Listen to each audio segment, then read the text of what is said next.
So just an intro to a neural network. It is a subset of artificial intelligence.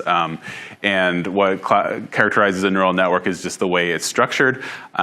So we think of it in terms of this graph here, where we have data coming in an input, and there's an output here. And often the neural network will have hidden layers or things that don't connect directly to the input or output. Another way you can think of this, though, is just a big math equation. This is a way of representing what is ultimately a big math equation that takes some kind of numeric input and spits out some kind of numeric output.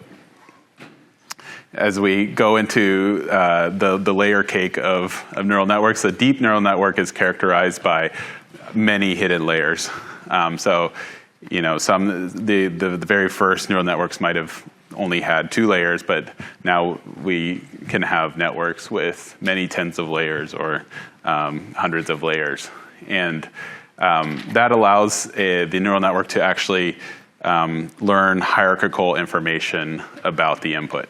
What ends up happening is each of these layers kind of learns a different aspect of the input data.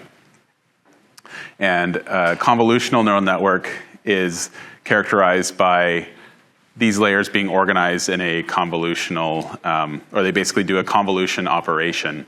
Mathematical term basically means you take 1D or 2D or multidimensional data, and you kind of run the two against each other and see how they overlap. And that's particularly useful for images, because images have a lot of built-in spatial information, because just by nature of what an image is, when you capture an image, it's in a 2D grid of information.